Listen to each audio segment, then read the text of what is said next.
He had signed more death warrants than most people sign documents in a lifetime. He was feared, he was powerful, he was certain he was right. And then, in the middle of an ordinary courtroom on an ordinary morning, eternity broke in, and the man who had condemned hundreds found himself standing as the accused before a judge he could not silence, could not overrule, and could not escape. What happened next will shake something loose inside you. Do not go anywhere. Drop a comment right now and tell me where in the world you are reading or watching from. Whether you are in Kano or Kampala, Tehran or Texas, Lashia or Manchester, let me know you are there. We are a family here, and families carry each other in prayer. Your location matters. Your presence matters. Let me see you in the comments. My name is Tariq Mansour. I was born in 1958 in a city of wide courthouses and narrow alleys, in a country where the law was sacred and the judge was its high priest. My father was a man of legal discipline, precise, unbending, respected. My mother was quiet and devout, a woman whose faith filled every corner of our home like incense. I grew up understanding one thing above all else. Authority was everything. The man who held authority held the world. By the time I was 35, I had climbed every rung available to me. By 40, I was presiding over the highest Islamic court in our region. By 45, I was the most feared judge anyone who entered that building had ever stood before. When I walked into a courtroom, the air changed. Guards straightened. Lawyers lowered their voices.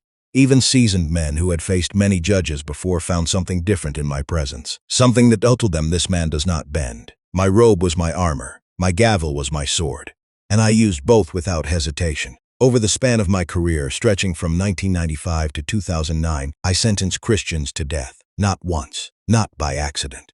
Again and again, men and women and even the elderly, accused not of robbery, not of murder, but of refusing to deny the name of Jesus. Case after case crossed my desk.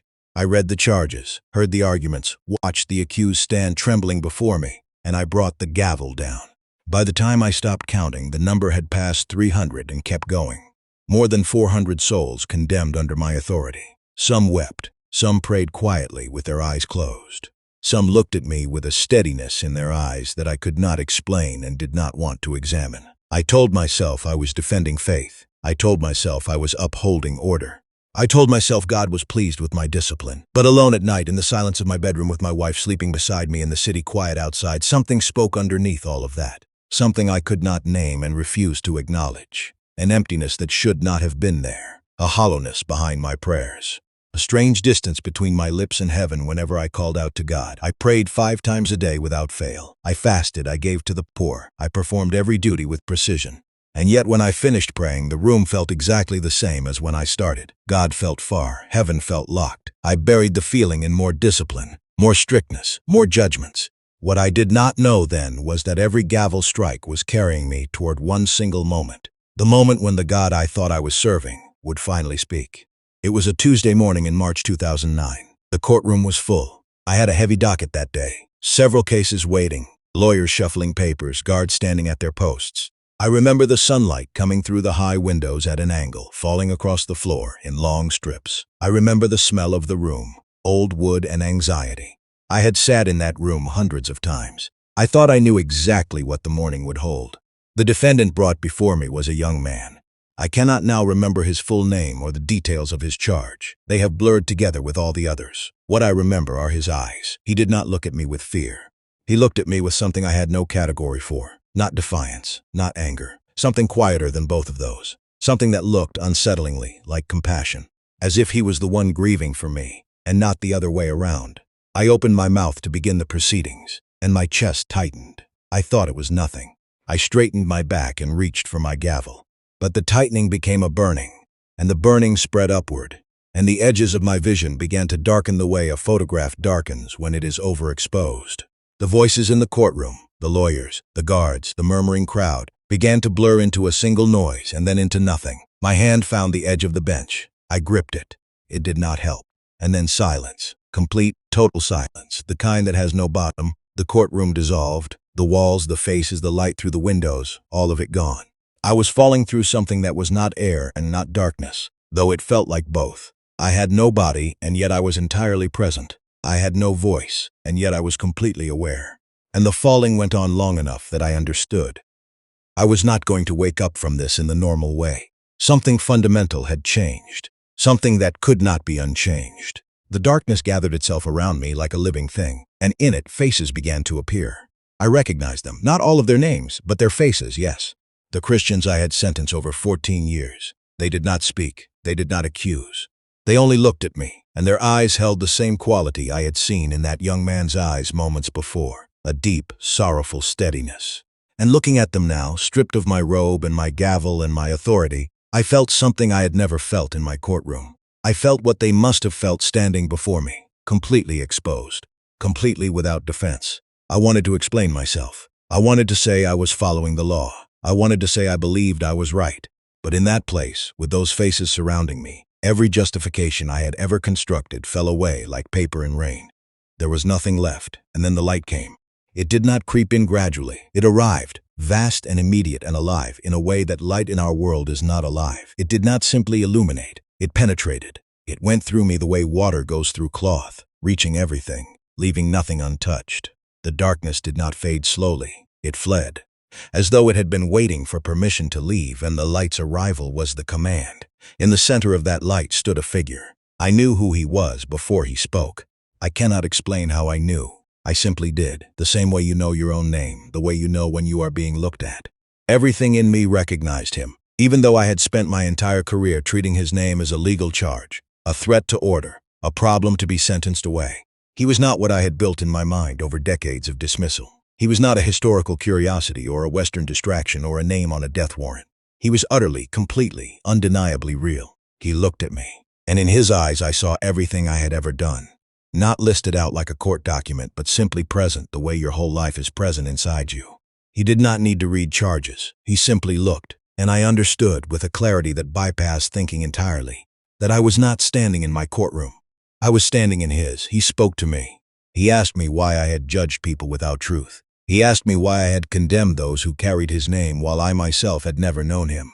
His voice was not cruel. That was what undid me completely. There was no cruelty in it. There was grief. The kind of grief a father carries when he watches a child he loves make a devastating mistake. He was not angry with me the way I would have been angry. He was heartbroken over me, and that was worse than anger. That reached places anger never could have. I had no answer. Every defense I had ever prepared, every theological argument, every appeal to law and tradition and authority was gone. My mouth was open and empty. The judge of 40 years had nothing to say. And then he showed me something I did not expect. He showed me that he knew me. Not the judge, not the robe, not the career. Me, the boy who had prayed in the dark, wondering if anyone was listening.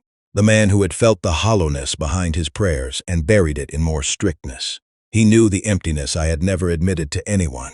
He had been there for all of it, watching, waiting, calling in ways I had been too defended to hear. He told me he had not come to destroy me. He had come to find me. And he revealed to me that mercy, real mercy, not the calculated leniency of courts, was still being offered. Then the light surged, and everything went dark again. And I woke up on the floor of my courtroom, with guards kneeling over me, and lawyers shouting, and the young defendant standing at the front of the room watching me with those same calm eyes. I could not keep silent. That was my first and most costly mistake, if you could call it a mistake. Perhaps it was simply the only honest thing I had ever done. I pulled myself upright, gripping the bench. My hands were shaking visibly, hands that had never shaken in that room before. And I began to speak, not about the case, not about the law.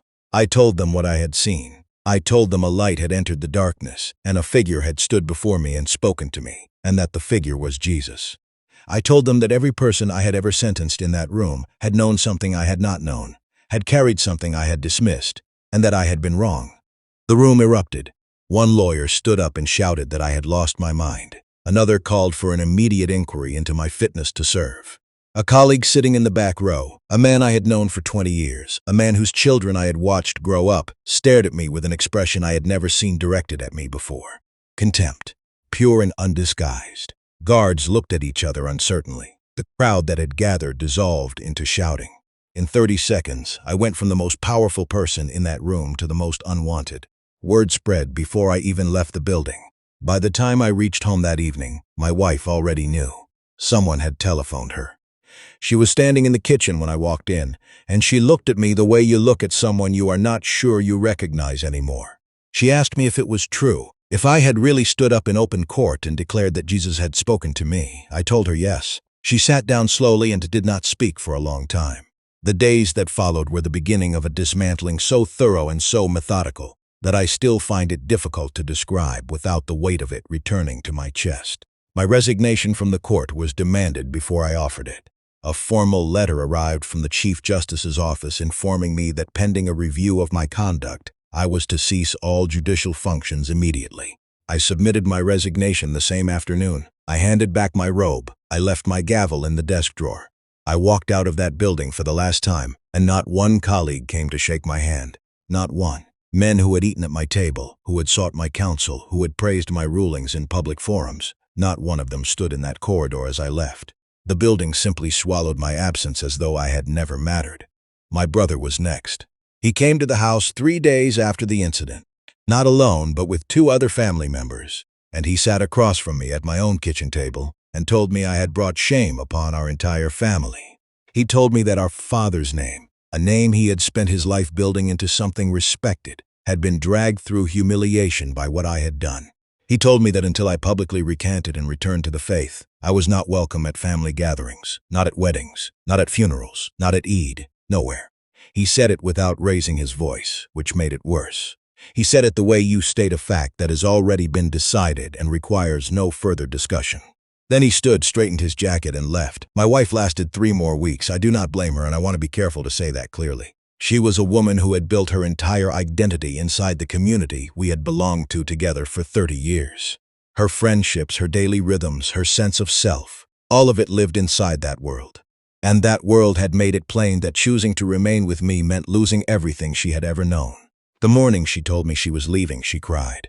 We both did. She said she still cared for me, but she could not follow me where I was going. She packed over 2 days. On the second morning, she carried her last bag to her brother's car waiting outside, and she paused at the door and looked back at me once. Then she was gone. The house became the quietest place I had ever been inside. What followed was a persecution quiet enough that the outside world would not have noticed, but loud enough to fill every hour of every day with a grinding, sustained pressure. Men followed me when I walked to the small house church I had found. A group of believers meeting in a private home, terrified themselves but willing to gather. I would notice the same fist twice in one journey, or a car parked on a street it had no obvious reason to be on. Messages arrived, not signed, not traceable, but clear in their meaning. One slipped under my door, simply read, "We have not forgotten what you said." The implication needed no elaboration. Former colleagues I encountered in the market did not greet me. They looked through me the way you look through glass, registering the presence but refusing to acknowledge it. Men I had shared meals with, whose cases I had heard and ruled upon with care, treated me as though I was not there. The invisibility was its own particular cruelty. Being hated openly at least confirms you exist. Being erased is something colder. There was one night, I will be honest with you, when the loneliness and the financial pressure and the physical isolation converged into something so heavy that I sat on the floor of my empty house and asked God if he was certain about me, if he had perhaps meant this calling for a stronger man, if the cost was one I was genuinely built to pay. And in the silence of that room, something answered. Not a voice the way the voice in the courtroom had been a voice, something quieter, a certainty that settled rather than spoke, a warmth in the middle of the cold. A presence that did not need to announce itself because it had been there the whole time. He was still there. He had not left me in the courtroom, and he had not left me now. I got up off the floor. I am still getting up. There is someone tonight reading these words who is paying a price for their faith that no one around them knows about. A woman whose family has stopped speaking to her. A man who lost his career because he would not deny what he experienced. A young person sitting alone in a room that used to be full of people who loved them, now empty because of a decision to follow truth. They are real. They are in pain, and they need your prayers. Please pray for the persecuted church, not as a concept, but as real people with real names and real losses. Pray for those in countries where confessing Christ carries a death sentence. Pray for those whose persecution comes not from governments, but from the people sitting closest to them. Your prayer reaches further than you know. And if something in this story has moved in you, if a voice inside you has been saying something you have been too afraid to answer, say this right now, wherever you are. Lord Jesus, I believe you are real. I believe you died for me and rose again. I have been wrong in the ways I have lived, and I am sorry. Come into my life today. I receive you as my Lord. I will not be ashamed of you. Amen.